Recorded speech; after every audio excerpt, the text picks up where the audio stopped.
Namaste, beautiful souls. It's Dr. Danny, physician astrologer. Welcome back to my channel. Shout out to all the channel members and the new channel members. I really appreciate you guys supporting me with this research and this work that I'm doing. What we're going to do today is review the coming lunation. It's always important to start with the new moon, believe it or not. If you're going to follow lunar cycles, the new moon's the beginning of the cycle, and you want to jump in at the beginning with the energy that's being intended for that lunation at the beginning of its cycle. So we'll review the astrology of that particular day. What's really special about this particular lunation is that the full moon is the lunar eclipse for the fall.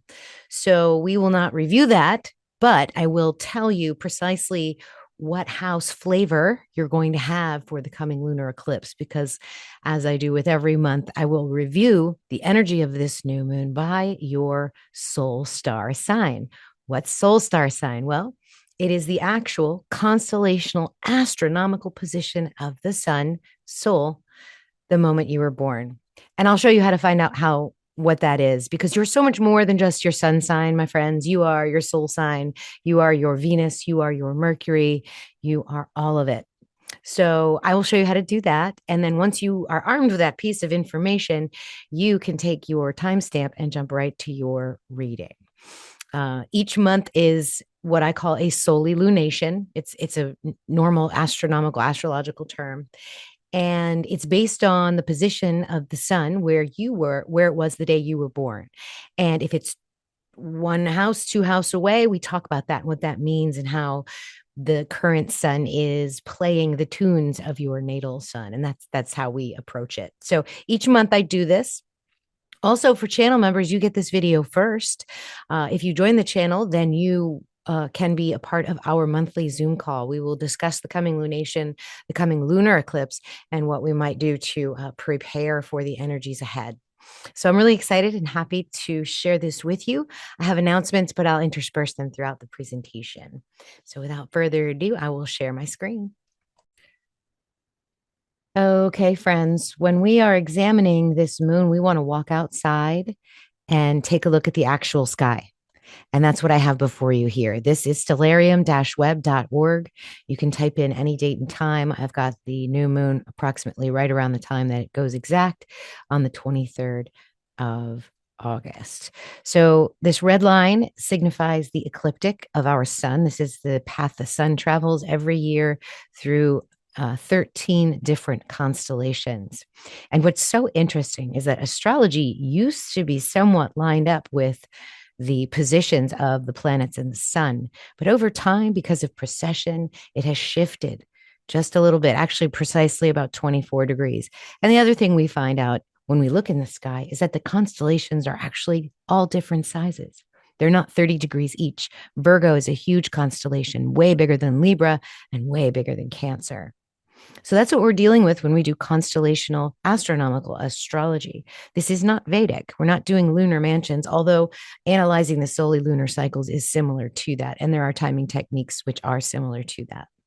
So what we're looking at right now is if we put the atmosphere back in, the sky is pretty bright and we can't actually see these things. So on this program, you can take out the atmosphere and the ground in order to see precisely where everything is. And look at this.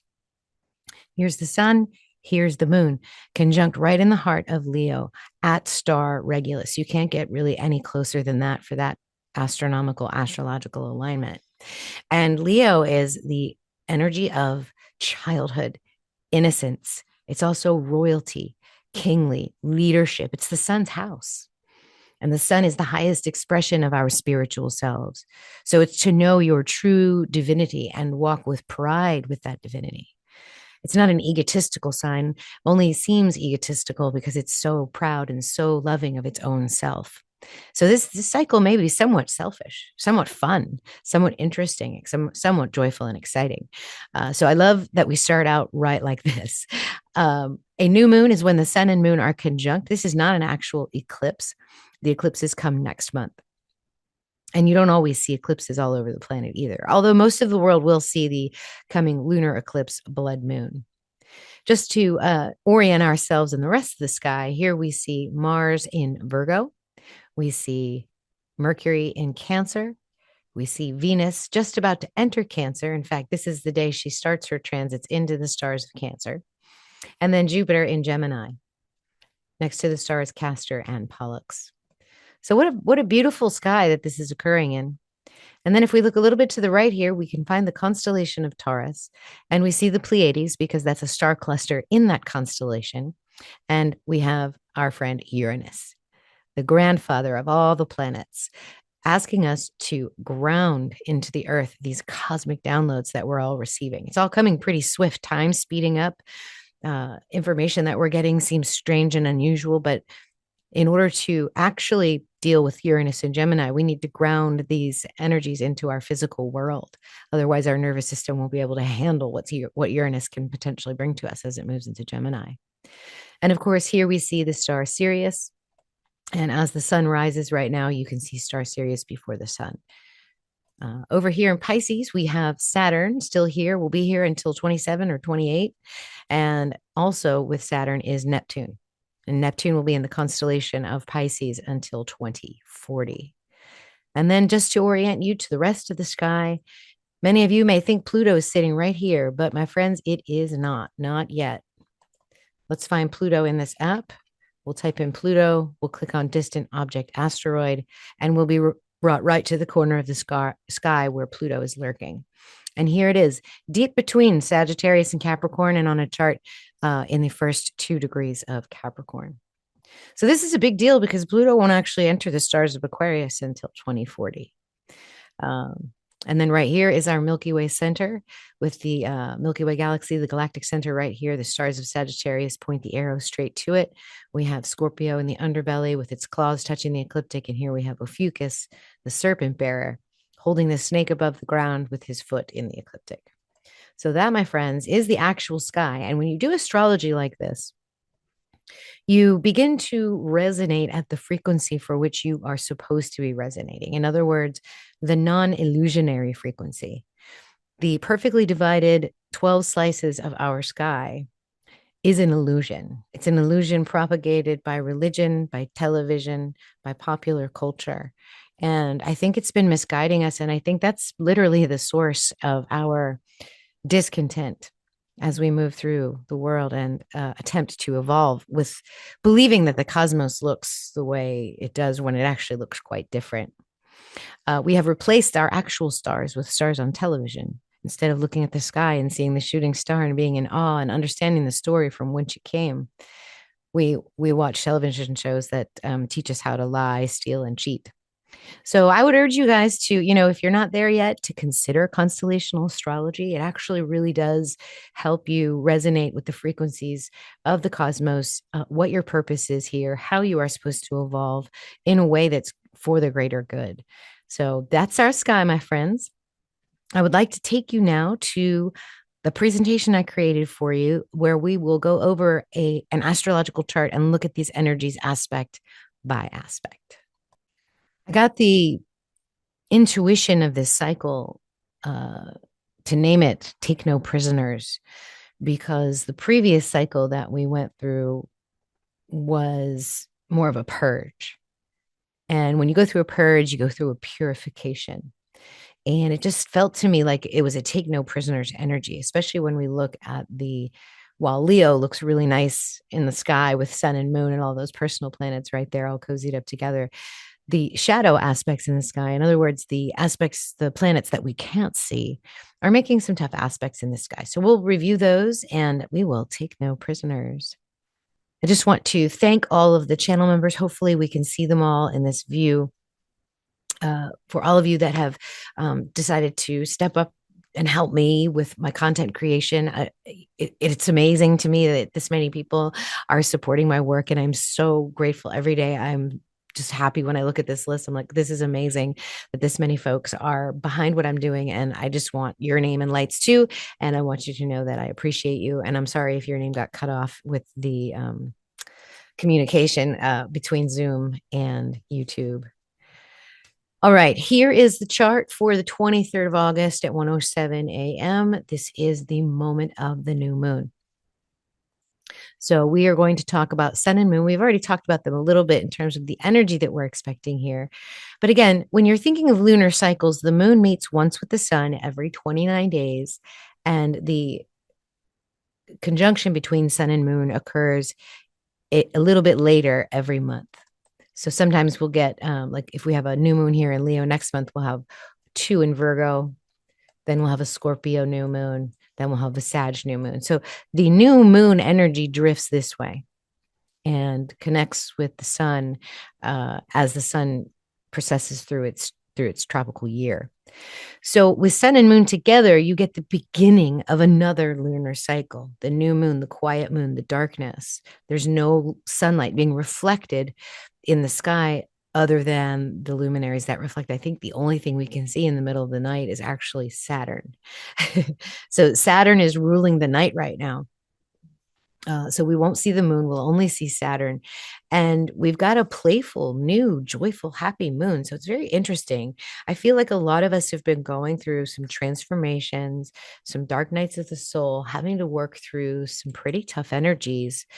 And it still feels that way as this new moon approaches. In other words, there's a darkness here. There's a heavy energy that's hanging above our heads. But the energy of Leo is almost like the promise of a new day. It feels childlike, it feels playful, it feels innocent, it feels pure. And this is the beginning of that, because this entire cycle, no matter where the sun is, will be marked by Regulus Leo energy.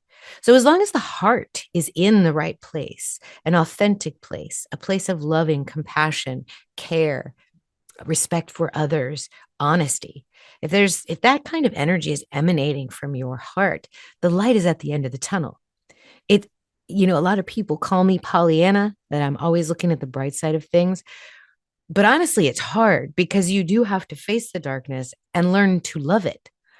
And that's a struggle I don't share openly. So my Pollyanna status is hard earned, but it's because of energies like this, where it feels like the weight of the world is over us, but there is a light at the end of the tunnel. Once we emerge, we're stronger, we're brighter, we're bolder, we're smarter, and we're much better off and more evolved at the end of it. So for those of you in there, hang in there. I think this is the beginning of a transformative cycle where things will begin to change and shift in a way that is more joyful, more positive. It felt pretty good earlier this week when we had Venus and Jupiter together in constellational Gemini. That week before felt pretty nice. But as we move, we have a little bit of a darkness here we have to go through. And then I think we'll emerge after the eclipse in a much better place. So let's move on to the aspects to sun and moon. If the sun is your external spiritual energy, the moon is your internal. So your intuition, your empathy, your ability to be adaptable, all of that. This is all a new cycle. It's an opportunity to set intentions and to shift. Chiron is making a beautiful trine from Pisces to sun and moon. And what a trine does is it's a flow of energy. So both sun and moon, your inner and outer self, in the playful, fun-loving stars of Leo, are now in a trine to Chiron, which is typically our deepest, darkest, most subconscious, most painful wound that we have. It's also the source of our greatness. Because when we can overcome something that deep, something that's scarring, something that profound, we become that much better for it. In other words, whatever it is that you're the example of the pain and suffering that has to go through, that can be your catalyst for your greatness. And hanging out here in Pisces, it's disconnection from spirit. Now, this is collective energy.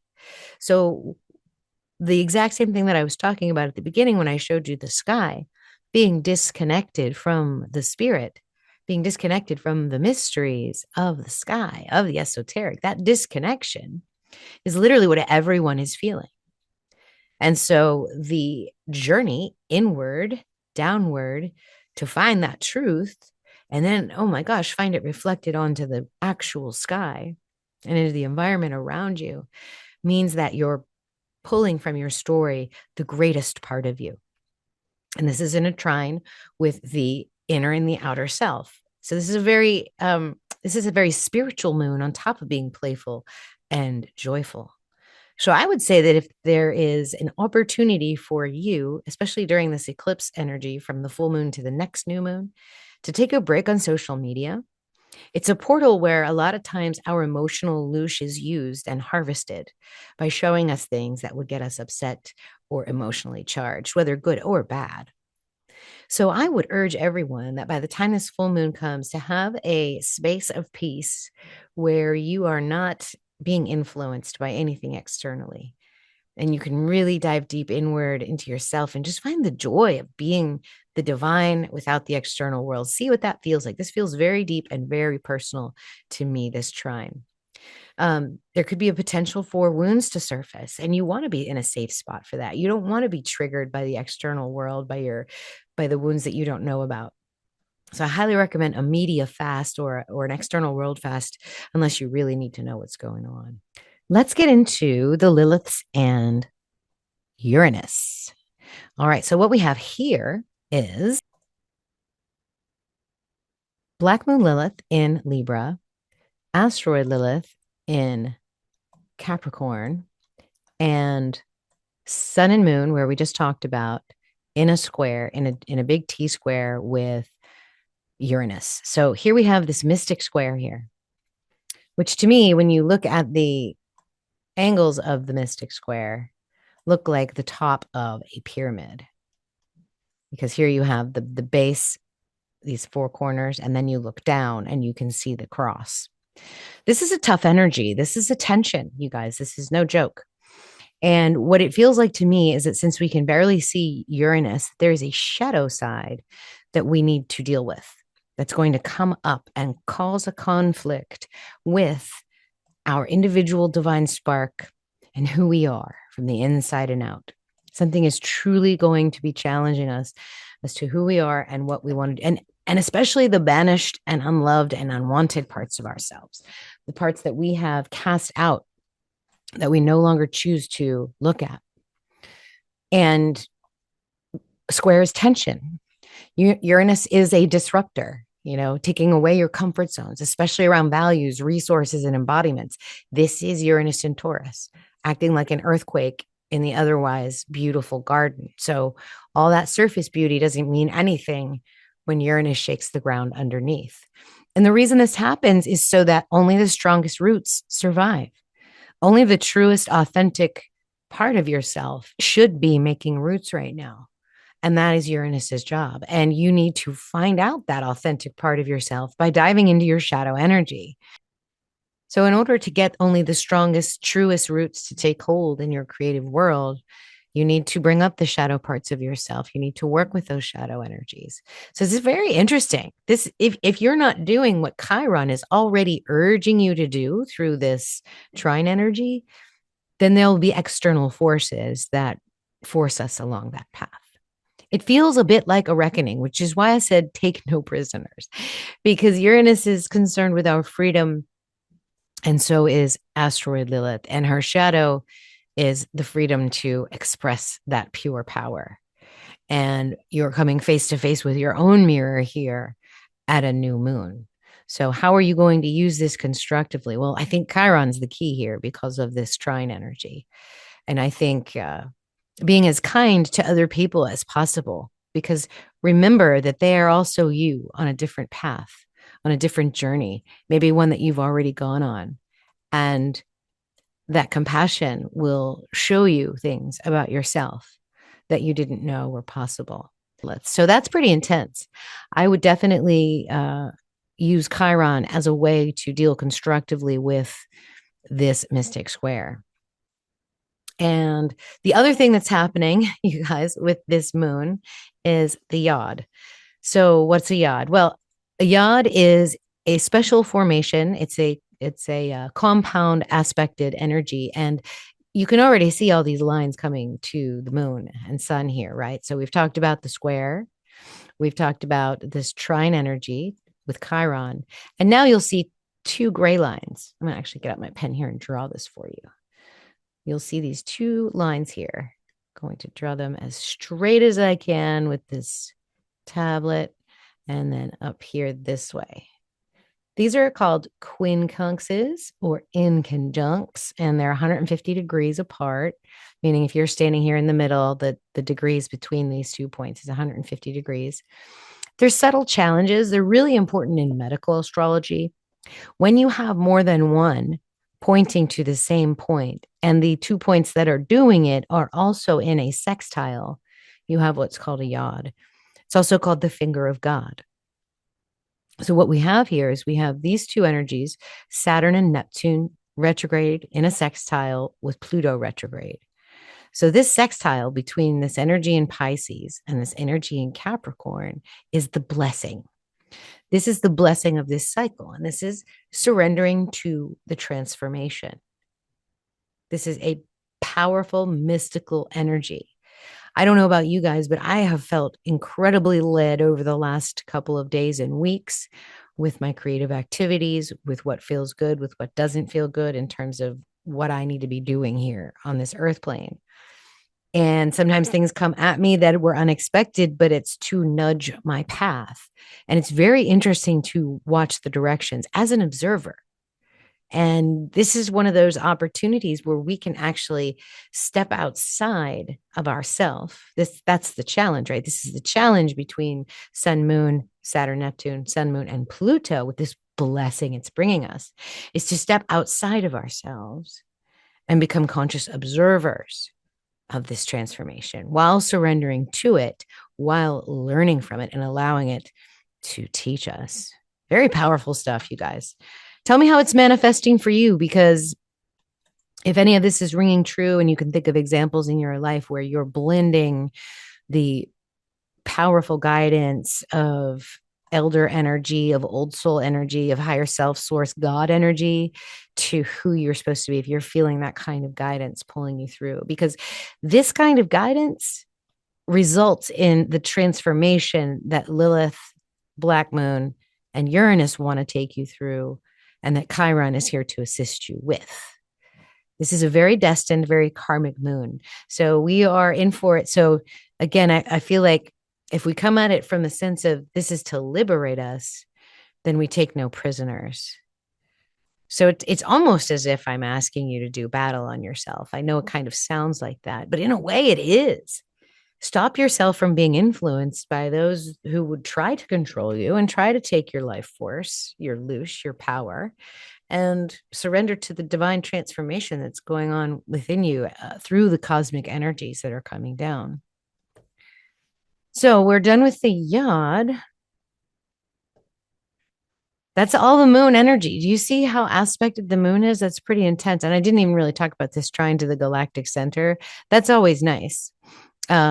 I'm having some troubles with my computer, so Lady Spellbreaker, bless her heart, gave me this chart, and the description to her channel is in the link below. She's also one of my channel members and one of my students, and helped me out tremendously by grabbing this chart for me. But so she aspects the galactic center, which is cool. I have a lot of things on my chart and I don't like a lot of lines. But sometimes you get a chart you didn't normally expect in order to read the energy that you see. And remember, I talked about that Chiron energy at the beginning. Well, here we have this grand trine to the galactic center, which this is a black hole. This is the center of the Milky Way galaxy. This is where Ophiuchus is. And this seems to be the more guided soul path to go. And even the galaxy center is commenting on that. So when we look at the nodes, we don't see a whole ton of aspects. The one we do have is actually pretty good and pretty helpful. South Node is in Leo, completely unaspected. And this is remembering that innocent divinity that we are, that pure spark of divine light that is loved by the Creator. Yes, Matthew 18:3. And he said, truly, I tell you, unless you change and become like little children, you will never enter the kingdom of heaven. Now, I'm not trying to preach to anyone here. However, I do find it very interesting that we have our South Node in Leo. We have this purification of ourselves to become what? To become like God again, to become whole. And I think this South Node here is a joyful remembrance of that, especially the way it's not aspected. The North Node is in Aquarius, and it's having our collective focus on higher ideals. community, collective, global values. What do you want to be as a citizen of Earth? How would you like to be represented? What does that mean for you? And, eventually we are going to have to start thinking about that. When another person or soul comes to our planet to visit us, what kind of humans do we want to represent ourselves as? And so this is what we're working for with this North Node in Aquarius. It's also invention. It's the proliferation of AI and assisted technologies, things that help us with the everyday and menial tasks so that we might be better creators and to propel the collective forward. And Jupiter is in aspect to this energy in this wonderful trine in Gemini. And there may be some sort of expansion towards our collective evolution in that regard, especially since Jupiter is a much slower mover. So while this is commenting more of the long term and the sun and moon are pretty quick energies, we still have this underlying theme of expansion of knowledge into future technology. So that will keep happening over the next several months. And this cycle also included in that. But I think really we have to come to some sort of terms with our darker shadower sides, do the shadow work, do the inner battles and take no prisoners and reconnect with spirit so that we can go on that journey. Technology is easy. It's matching our spiritual evolution along with that. And I think that Jupiter will definitely comment on that. All right. So that's the nodes. That's everything that's associated with lunar energy for this new moon. But of course, the sky is a symphony. So let's just continue talking about Jupiter and the other aspects. Let's see. Jupiter is also making a square to Mars. So this is the brothers at odds with one another, right? Mars is ready to do action. Mars is in Virgo. This is a very finicky, very picky, very analytical Mars energy. It's ready to break everything from the foundation up in order to carry the transformation through. It's already gone through the Saturn, Neptune, Uranus, Pluto kite gate, which is what I'm calling it, because what we have here with these three planets is a very interesting portal that each of the personal planets have to walk through. And Mars just finished that walk. The next planet is Sun. And it might be Sun and Mercury at the same time, actually. So you see this basket here. What happens is a grand trine forms with whichever point is sitting right here. So Mars is separating from this, but just a few days ago had this grand trine energy with this. And so he's past that gate. He's hitting Spica. He's now entering that burned path. He's going to pass over the galactic center and into Sagittarius. In January is going to be a hot mess of personal planets right over here. So, but the work here is the purging, the purification, and that's what's happening here through Virgo in a square to Jupiter. So there's work that has to be done, but Jupiter keeps expanding the scope of the work. And so we have to figure out a way to get the job done and also limit the expansion so that we have enough bandwidth to do the things that we need to do, right? I'm feeling this for sure. At least this tension is going to wear off here a little bit. And things will settle out in that regard. Let's see. So we talked about that trine with Jupiter. The Venus is interesting. Venus is probably the star of the rest of the sky of the show in terms of what she's contacting. It's almost as prolific as the moon. She is in a square to Chiron, and Chiron is in a square to Pluto, and Pluto and Venus are in an opposition. So this is a lot of energy. I go over this extensively in the Venus forecast. That is a live stream that happened on Wednesday, the 20th. So check that out. If you're getting this as a member, I haven't done it yet, but if you're seeing this later, if you check out that, I talk about the Venus transits from the 23rd to the 7th, which is half of this lunar cycle. So with this is a reckoning with Pluto. Anytime Pluto passes this spot in the sky, there is a purging energy. So what are you purging? What are you getting rid of? What are you purifying in your creative realm? A few hours after this new moon, Venus is also going to enter the stars of Cancer. And it's not a sweet, gentle entry into the space. This is difficult. This is painful. This contact with Chiron can be grief, can be despair, can be loneliness. It can be losing the thing that you love.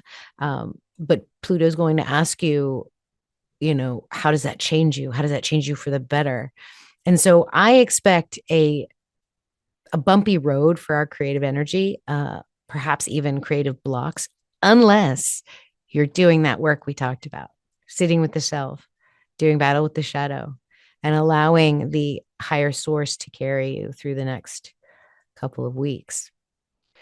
Venus is also in a grand trine with Saturn and Neptune and Black Moon Lilith. Aha. So there it is.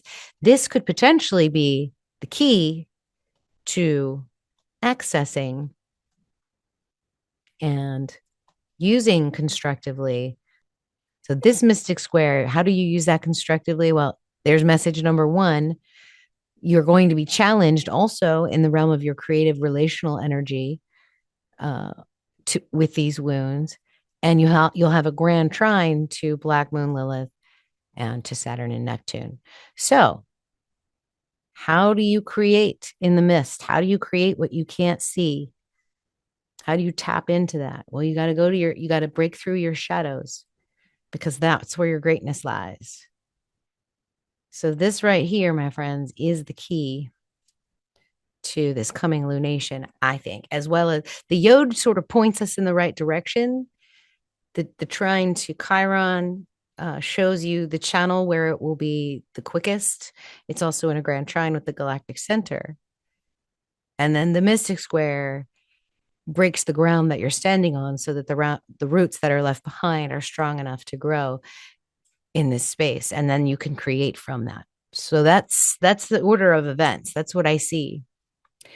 Let's see. The other aspects, we basically covered all of them by going through these planets one by one. So I wanted to get into the individual soul signs, but before I do that, I just wanted to remind you that Stellar Foundations is open for enrollment. We're accepting students for the fall session.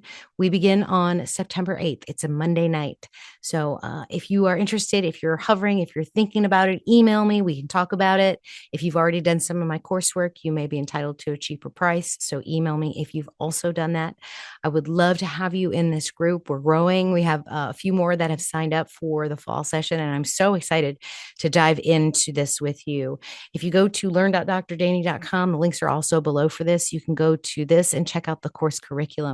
You'll be able to go through all of these and see what's available. These prerequisites are actually free. So if you wanted to preview the course and get the material that's needed in order to be up to speed, if you feel like you understand that and you like my teaching style, and it helps you learn, then you can dive into this with us. And I promise you, it will be one of the most epic journeys you've ever done. And I have payment options as well. So if you can't get this course in one swipe, there are payment options. You can break it up monthly. You get to come back for life to this course too. So once you go through all 13 weeks, don't despair. You can come back and keep using the information as long as it serves you, and also joining our groups.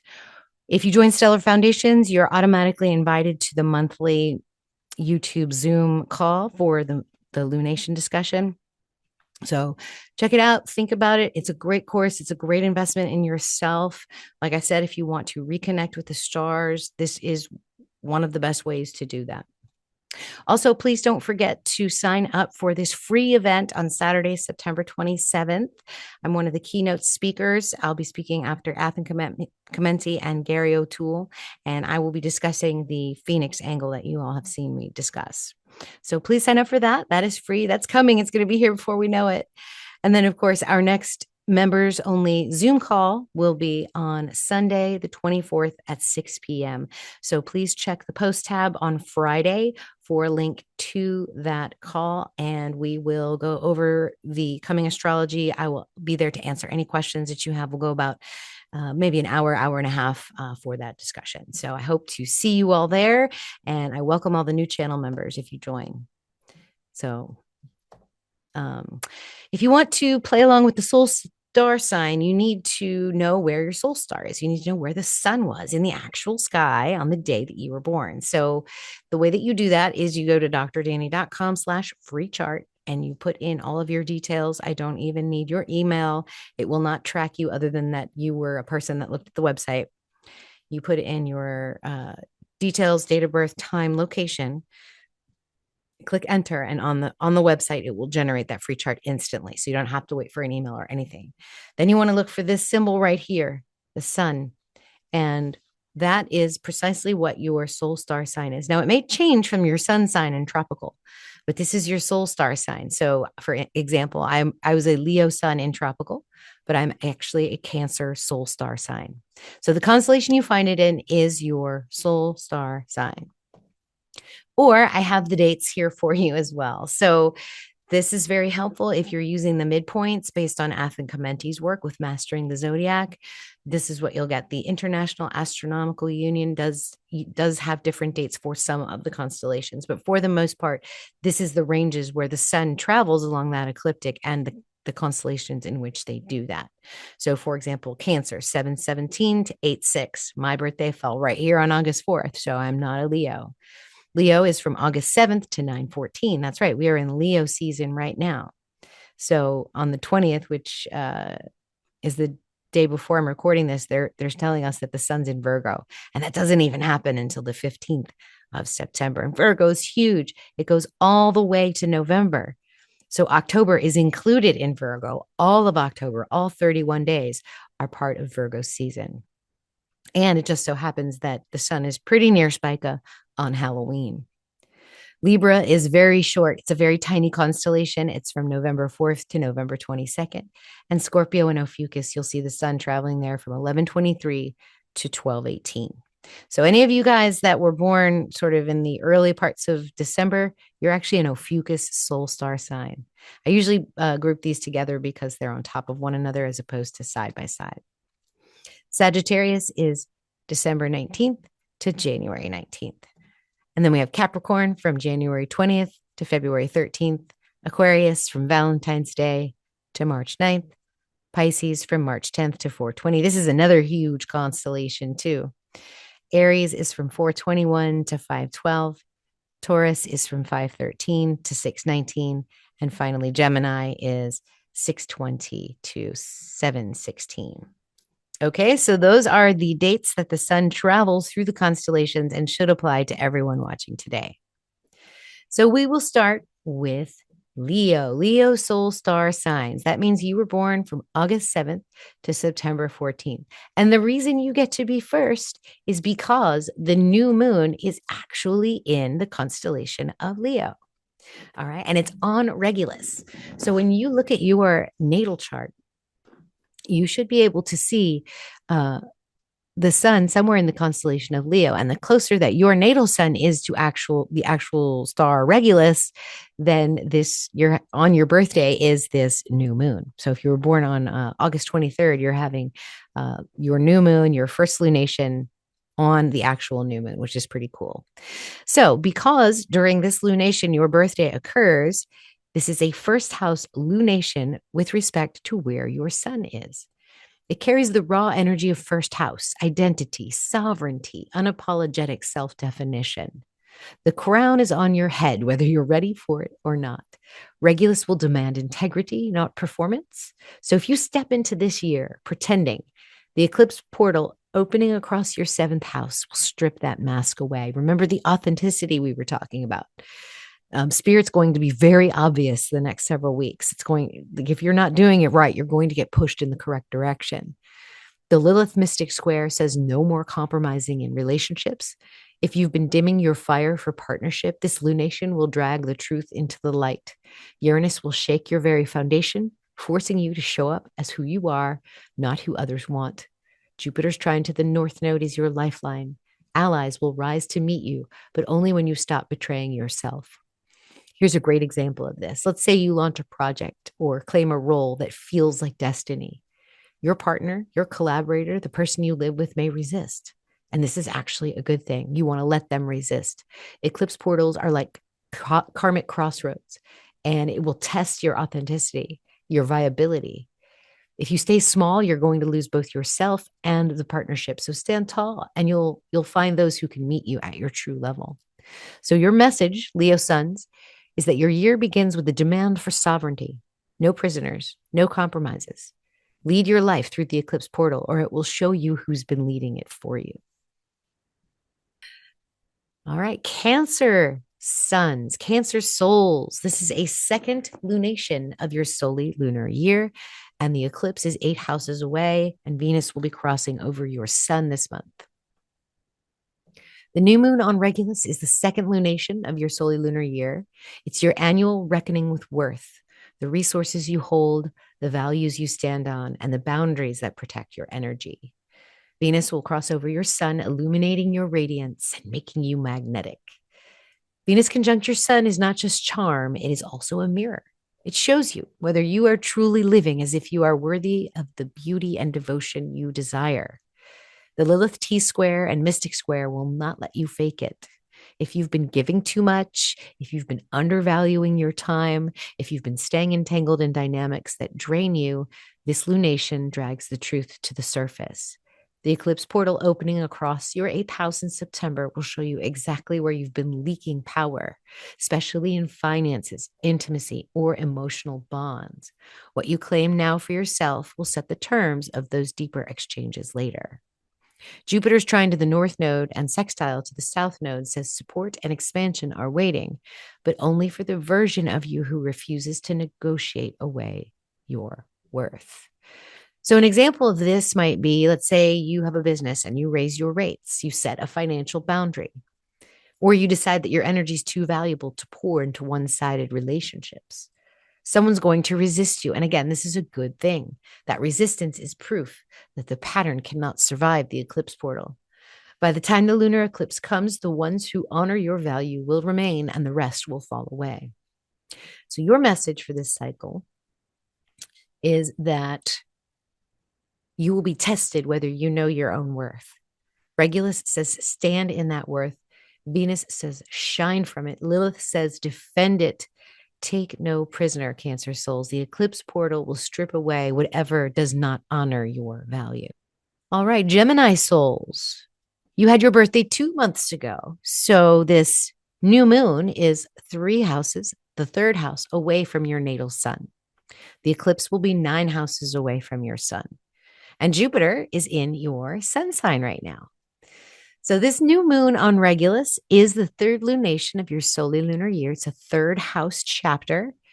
This is the moment to sharpen your voice, claim your ideas, and take control of the narrative you're weaving. Words are spells, and this lunation tests whether you will speak them with clarity and power or let them scatter in all directions. With Jupiter in your sun sign, your energy is already amplified. Your presence fills the rooms, your ideas spread quickly, and your voice carries farther than usual. But Jupiter opposite the eclipse portal means this expansion is not neutral. It will magnify both your wisdom and your blind spots. The Lilith Mystic Square pushes hard against any tendency to dilute your message to please others.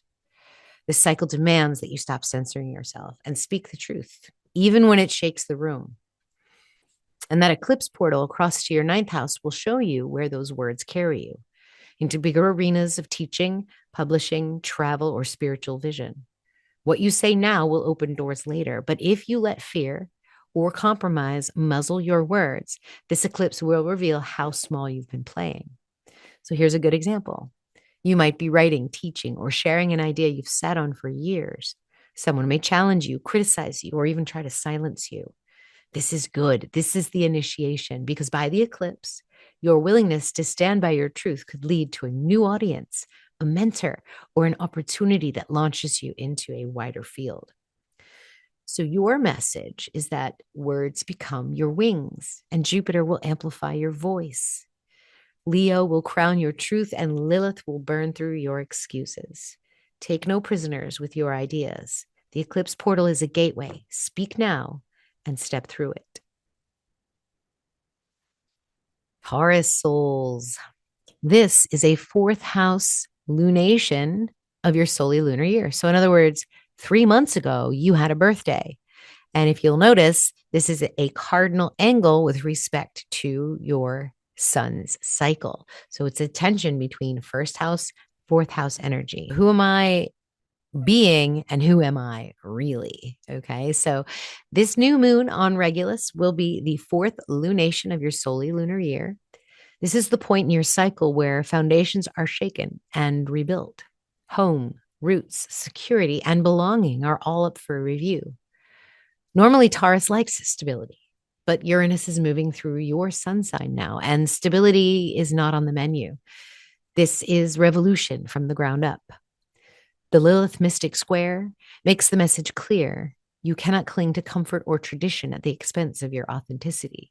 If your home, family ties, or emotional patterns are holding you back, this lunation will expose those cracks.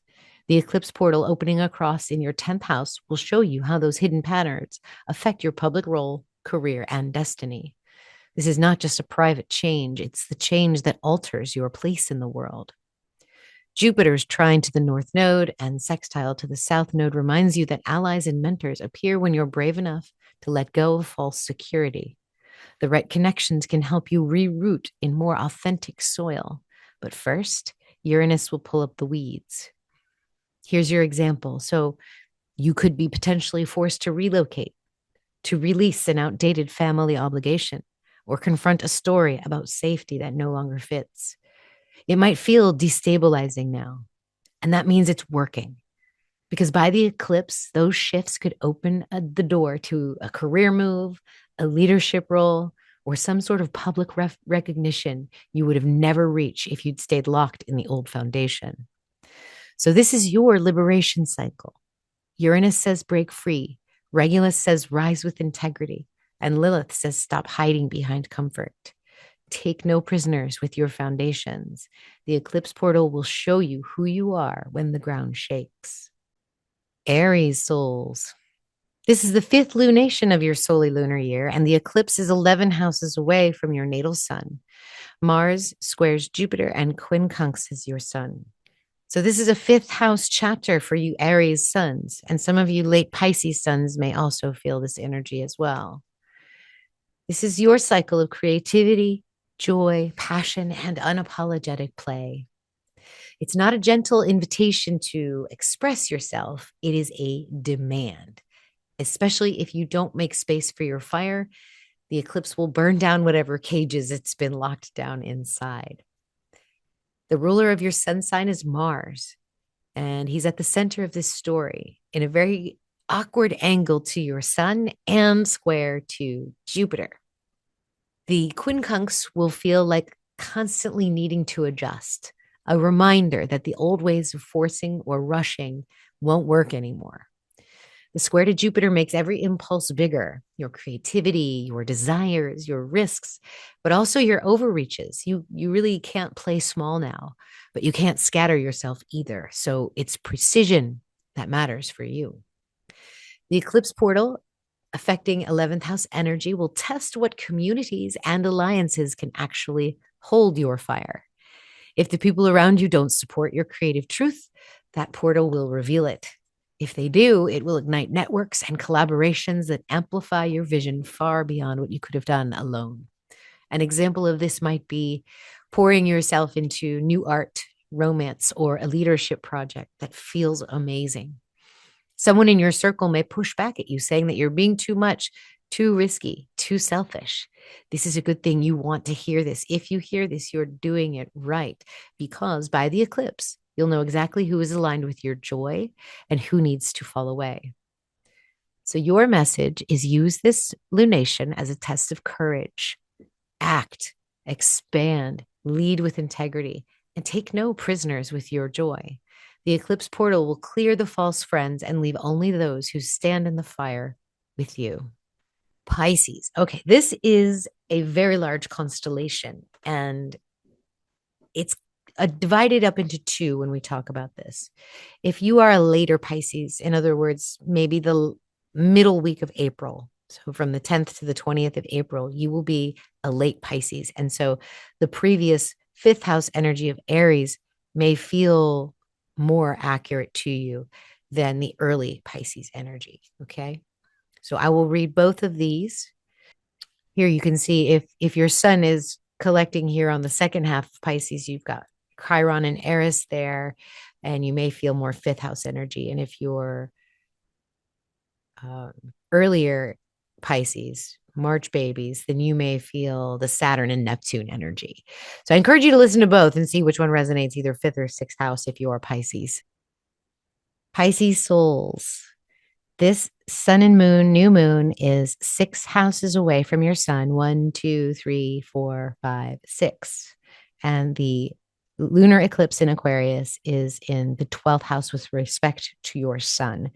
Okay, so if you were a later Pisces born in April, you may feel more the Chiron Aries 5th house message. For those of you in early Pisces born in March, you may feel the 6th house energy. Because Pisces is such a big constellation, I wanted to be as accurate as possible. And each part of Pisces is full of very heavy energy. So for those of you that were born in early Pisces, this is that 6th house energy. Okay. This is the work of discipline, health, service. Saturn and Neptune are very strong here. You're being asked to face illusions that have shaped your daily life. Old sacrifices and martyrdom patterns must go. The eclipse portal in your 12th house will show you what hidden energies or unconscious habits have kept you from truly embodying your routines. Now, for those of you born in April, the later Pisces, you may still feel 5th house energy, creativity, love, and joy. However, Chiron is active here, reminding you of old wounds around being celebrated or daring to shine. So this lunation pushes you into the light anyway. The eclipse portal will be more 11th house for you, which will reveal communities and friendships that can support your creative fire. So for all Pisces suns, the Lilith T-square will force you to confront self-erasure, whether through overwork, 6th house kind of energy, hiding in service, or by fear of being rejected for your joy, 5th house energy. Uranus in Taurus sharpens your words, and Jupiter is trine to the North Node, brings in allies once you drop the illusions. So an example of this for an early Pisces might be to break free from a draining work routine and stop sacrificing health for duty, or finally cut ties with a pattern of overservice. For you later Pisces, you may risk sharing art, romance, or a bold creative project, or even if it feels exposed. By the eclipse, the results are undeniable. Either your daily rhythms are restructured for freedom, or your creative circle shifts to celebrate you. So the message for all Pisces souls, this is an eclipse cycle of stripping away illusions. Neptune dissolves what's false, Chiron heals through visibility, and Regulus crowns your sovereignty. Take no prisoners with the sacrifices and the silences that have drained you. The eclipse portal will make them impossible to carry. All right, Aquarius souls. This is a 7th house lunation of your solar lunar year, meaning that you are halfway through your solar cycle. You will also have the North Node in your sun sign, and you will have Jupiter trine to your sun. So being a 7th house lunation, this is a mirror moment for you. Every partnership, every collaboration, and every one-on-one dynamic now reflects back to who you are becoming. The test is whether you keep compromising to keep the peace or step unapologetically into relationships that honor your truth. So this eclipse will be literally on your sun, and it's a destiny point, and it's pointing directly at you. You are the compass, the guide, and the one being asked to embody the future. Jupiter trining your sun, trining the node, it expands this energy. Doors open, allies arrive, and opportunities align. Only when you stop negotiating your truth. So here's an example of this. You might meet a new partner, a new mentor, or a collaborator who excites you and unnerves you at the same time. They may demand more authenticity than you've ever offered. By the time the eclipse comes right over your sun, that connection will either launch you into a new level of visibility and sovereignty, or it will fall away if you're unwilling to step through this portal. So the message for Aquarius souls is this eclipse is not about compromise. It's about identity. The North Node in your sign means the universe is calling you forward. Take no prisoners with partnerships that dilute you. Step through the eclipse portal as yourself, or be stripped of what isn't truly yours. Capricorn souls. All right, this is the 8th lunation of your solely lunar year. Pluto is retrograde in your sun sign, and asteroid Lilith is also in your sun sign. This new moon on Regulus has 8th house energy for you. It's transformation, death and rebirth, shared resources, intimacy, and power. For you, this lunation asks, what have you been holding on to for safety that has already rotted? The eclipse portal's opening, and it will not let you carry dead weight through. Lilith and Pluto's retrograde are in your sun sign, intensifying the demand for sovereignty. Pluto is dismantling the false structures, the polished masks, the roles you've played to gain approval. Lilith is stirring your instinctual truth, daring you to stand in it even when it scandalizes others. Together, they drag the shadow to the surface. This isn't a gentle evolution. It's a purge. This eclipse will land exactly 2 houses away from your sun in the 2nd house of values, money, and worth. Whatever power struggles you confront now, whether financial entanglements, sexual dynamics, or karmic soul ties, they will echo directly into your resources and stability during this eclipse.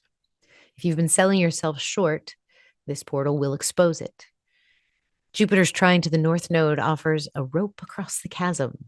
Support and expansion are available, but only when you've cut the ties to what drains you. An example of this might be the need to renegotiate a contract. You might be forced to do it. You might be forced to dissolve a toxic financial tie or even end a relationship where power has been uneven.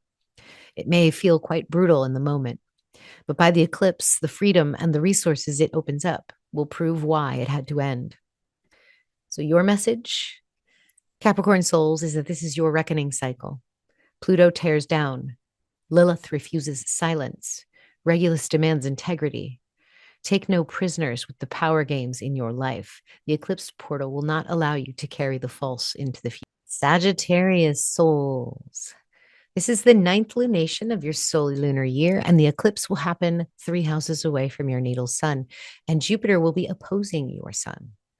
So this energy is all about the 9th house for you and your moon, for your sun and your moon. Think of the themes of vision, expansion, study, travel, truth-telling. All of this applies for you.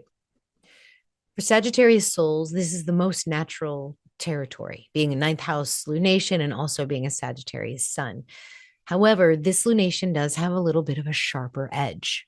It's really not asking you if you want to expand your horizons. It's telling you.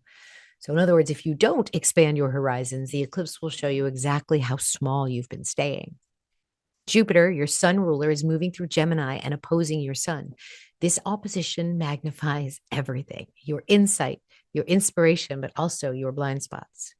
The challenge is to stop confusing opinions with truth. Jupiter opposite sun can flood you with opportunities, but it will also expose where you've been projecting your philosophy onto others instead of living it yourself. This eclipse will open up your 3rd house energy, the house of voice, communication, and immediate environment. That means what you are exploring and envisioning now in the 9th house must be spoken, written, or taught into form by the time the eclipse comes. If you hesitate, the portal will strip the illusions and reveal who around you cannot hear your truth. An example of this might be you might begin a course of study, a writing project, or a journey that even feels like a destined journey. Along the way, someone may challenge or criticize you, demanding that you prove your truth. And if you feel this energy, that's good. That means things are happening the right way. The challenge is your crucible. Because by the eclipse, what you've claimed and communicated could shift not only your path, but the entire conversation around you. So the message for Sagittarius souls is that this lunation is a trial of truth. Jupiter amplifies you. Regulus crowns you, and the eclipse portal demands your voice. So take no prisoners with your vision. Speak it into the world, or watch the portal strip away what was. All right, Scorpio and Ophiuchus suns. I will be reading your energy together because when you look at the sky, Ophiuchus is above and Scorpio is below the ecliptic. So you all may feel into both of you, both Scorpios and Ophiuchans, will feel into this 10th house lunation with a 4th house Aquarius lunar eclipse. So this is what your charts will look like. Either the sun will be here in Ophiuchus or either here in Scorpio. But either way, either one you're identifying with, depending on your birthday or your soul star sign, this energy is for you. So public life, authority, reputation, anything in those realms in your life, it's the moment when you're seen, when you're called to stand in the role that you have been preparing for. Regulus the star will not tolerate masks. So if your public identity isn't aligned with your soul, the eclipse will tear away the pretenses. The Lilith mystic square makes this confrontation even sharper. If you have been bending to systems or roles that silence your truth, this lunation will expose it. This portal opens across in your 4th house, and that means the private and the public are colliding. Whatever you build in the world must be rooted in an authentic home, a foundation, and an emotional truth. If not, the portal will show you exactly where it collapses. For early Scorpio suns, this may feel like the raw demand to seize power, claim authority, and make your work visible. For later Ophiuchus suns, the edge is more healing, more initiatory, aligning your public role with the sacred medicine you came to embody. Either way, this is not a chapter for hiding. Jupiter's trine to the North Node reminds you that allies you need are waiting. But the wrong communities, the wrong structures, the wrong roles cannot cross this threshold with you. An example of this might be you stepping into a leadership role, publishing your work under your own name, or committing to a project that raises your visibility.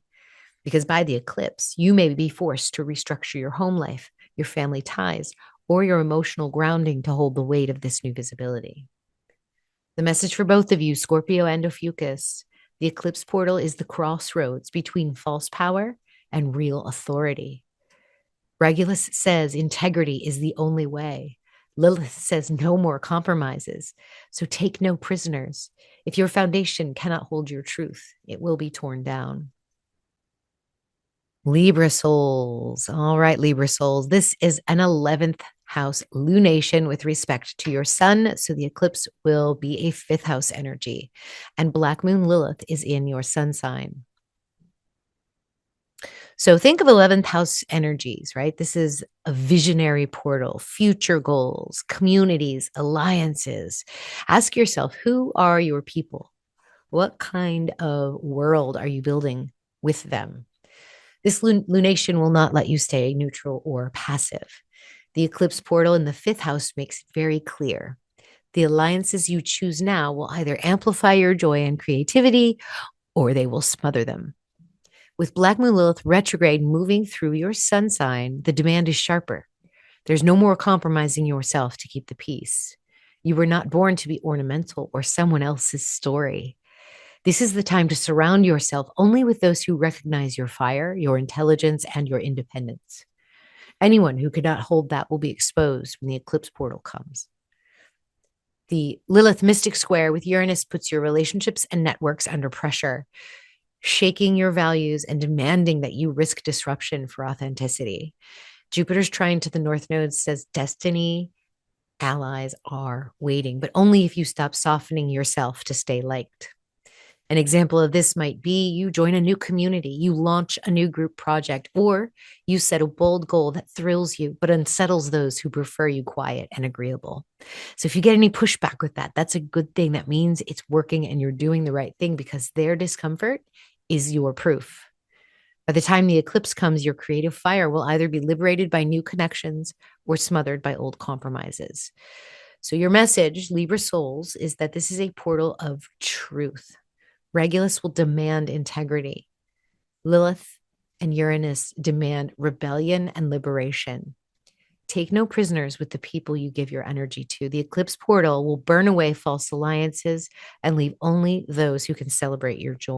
All right, Virgo souls, this is the last lunation of your year, unless you were a late Virgo.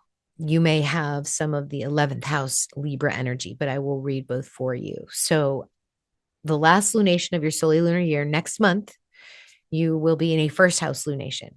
But this full moon lunar eclipse will occur 6 houses away from your sun.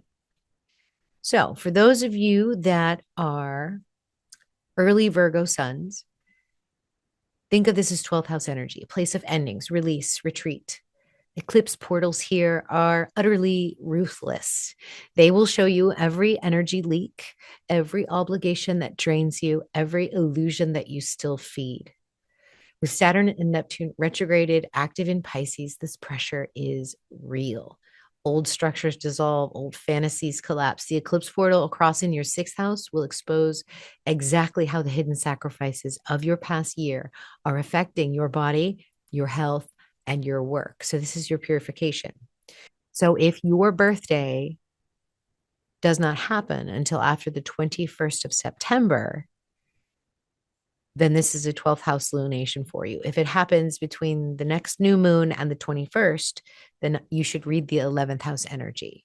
Okay, this is you guys. So it's about the future you're building and the allies you build it with. Okay, eclipse portals here in the 5th house can be merciless. They will test whether your joy and creativity are alive or smothered.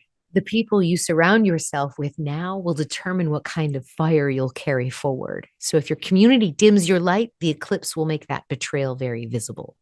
So for all Virgo suns, Mars is in your sign during this lunation, and this means that you are armed. This is not the time to wait and see. Mars demands decisive action, whether it's cutting away the drains, the draining energy, early Virgos, or seizing your vision with the right people for you late Virgos. Jupiter's trine to the North Node is your opening. And it's an opportunity that will appear once you stop giving your power away to those who would waste it. An example of this might be for an early Virgo, you might quit a draining job, end a lopsided caregiving role, or confront the health costs of self-sacrifice. A later Virgo might launch a bold community project, join a circle that sparks their creativity, or break ties with alliances that keep them small. By the eclipse, the divide is clear. Those who honor your truth stay, and those who don't fall away. So the message for Virgo souls, this eclipse cycle is a line in the sand. Saturn and Neptune strip the illusions. Mars gives you the blade. Regulus crowns the truth. Take no prisoners with anything that is taking your vital life force away. The eclipse portal won't even let you carry them forward. All right, guys, that concludes this presentation. Thank you so much for listening. Please give this video a thumbs up if you like it. Subscribe if you're lurking, and I will see you guys at the next thing. Take care. Have a wonderful day.